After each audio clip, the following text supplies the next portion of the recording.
Who am I? Where did we come from? What's God like? If he does exist, does he really hear me when I pray? Would he want to meet me? Why do we suffer? Where can I find hope? God is closer than you think.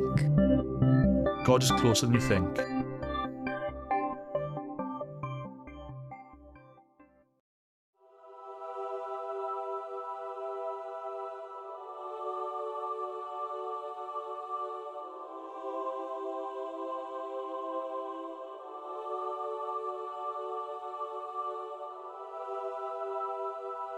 There is just no denying that from top to toe, this little nation of ours is just bursting with its own unique beauty spots, views that are just breathtaking, even awe-inspiring. From the rugged splendour of our mountain ranges, where walkers track their way up and down well-worn paths of discovery, to our beaches where families come to play and surfers from all over the world descend to chase the next big wave of the mighty deep, to the countless acres of parkland and woodland, places where we're reminded of our size in nature's grand scale, where we go to unwind and find that peace and quiet we simply won't get anywhere else. We all have our favourite spots, places we go to stop and just soak it in. Places where we quite literally breathe in, where we almost unconsciously try to absorb something of a more natural atmosphere, try to capture something of that childlike sense of wonder that just got woken up deep inside of us. You can always exercise, of course, in a gym or unwind on any sort of holiday you like, but there is something unique about surrounding yourself with nature, finding spaces with that mysterious ability to help you rediscover your life and gain fresh perspective. Places where we reconnect with something that is bigger than ourselves, something ancient, permanent, enduring. Question: why do we find ourselves so drawn to these places? Beyond the time off and the fresh air and the exercise, what is it about them that is so relaxing, so refreshing, even reviving? Whether we stare up at the canopy of stars that is stretched out above us, or stoop down to hear the noises of another world of tiny creatures living beneath our feet, or find ourselves captivated by the beautifully blended colours and textures of creation. What is it that we find there that so inspires us? What does it draw out of me? Where does it point my soul?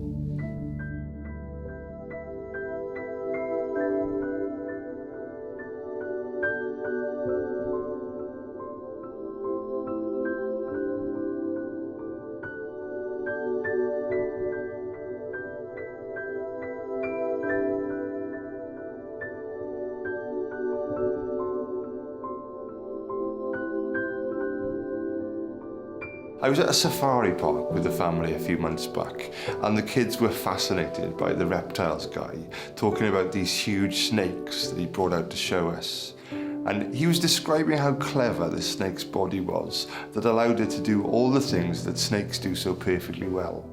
And the expert couldn't help but use the phrase, "It's so beautifully designed for this, so perfectly designed for that." That's interesting, isn't it? It's like when something works so perfectly well, we naturally assume it had to be made that way, that somebody had to design it to fit that task or that environment. It's like this is so deeply hardwired into the way that we think that we can't help but use this language of design. When you zoom out from one species of snake to the entire animal kingdom, then add in the rest of nature itself, including all the matter, space and time that work together to make the rest of the cosmos, you have to wonder, could such powerful and complex systems all work together so well just by chance, by a blind process of trial and error? If there is this grand design to the universe, doesn't there have to be an even grander designer? When you look at how a living cell works, be it smallest, simplest bacteria to largest mammal or plants, the basic processes that happen are incredibly advanced. Take, for example, the fuel of life, which is ATP. Rather like petrol in a car, plays a similar role in terms of powering all the processes. But unlike petrol, where it's burnt in the engine to carbon dioxide and water vapour, which are lost, the fuel of life is recycled. Each of us, recycles about our body weight of fuel every day. But this is done by a set of small electric motors in each cell that puts the fuel back together again. So every living cell has got electric motors inside. Now that fact alone should actually make us think, actually, could that have simply come about from a chemical origin? You could get all the physicists, chemists and biologists of the world together. We could never actually come up with something like that and get it to work. The issues are complex. There's a danger of simplistic arguments, and we must recognise we can't prove or disprove God's existence from science. But the beauty and exquisite nature of life and the universe around us seems to me to just point strongly to a wise creator to whom we owe our existence, and therefore we have to ask serious questions of ourselves about what he wants of us. Could such incredible beauty and intricate design really exist without a creator? You see, we all face questions at some point. How did we get here? Why are we here? Because if the evidence is increasingly suggesting that there is a design, a mind, a personality, a driving force behind it all, the natural question is, who is this designer? What kind of divine genius could have conceived all this? What kind of supernatural power would it take to create it? And just think about this possibility for a moment. What if we are not some afterthought, not a chance spin on the cosmic roulette wheel? What if the forces that have shaped our environment, our species, and ultimately our destiny are not the blind forces of survival and selection, but are instead the guiding, caring influence of a loving God? In the scriptures, through the voice of the prophets, this picture emerges time and time again of God as a potter. One prophet called Jeremiah writes this: "I went down to the potter's house, and I saw him working at the wheel. But the pot he was shaping from the clay was marred in his hands, so the potter formed it into another pot, shaping it as seemed best to him. Then the word of the Lord came to me, O house of Israel, can I not do with you as this potter does, declares the Lord? Like clay in the hand of the potter, so are you in my hand." Question: what if the designer behind it all isn't some distant being whose genius created a universe to spin off to its own devices?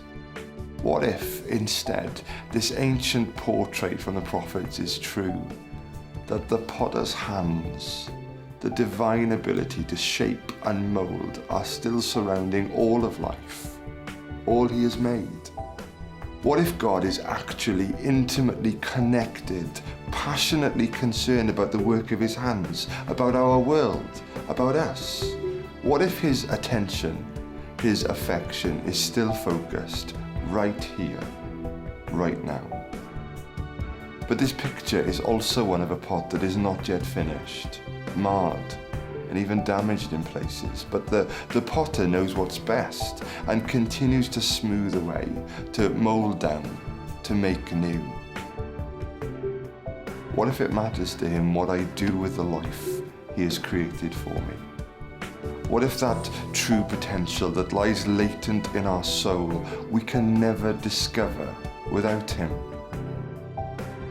I cannot fully find myself without surrendering into his hands. He has the design in mind. He knows what is best. He wants what is best. And if that is true, what do I do with that instinct in me that still wants to shape my own life, to design my own destiny? Can I stop trying to be the potter, the designer, and learn to rest in the grip of his grace? Can I be forgiven for the cracks I have made, the brokenness? Can I really be remade?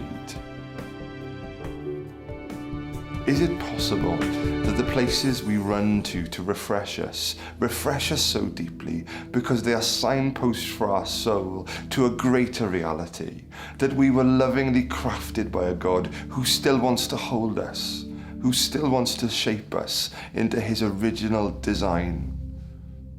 Think about it. Talk about it. Question.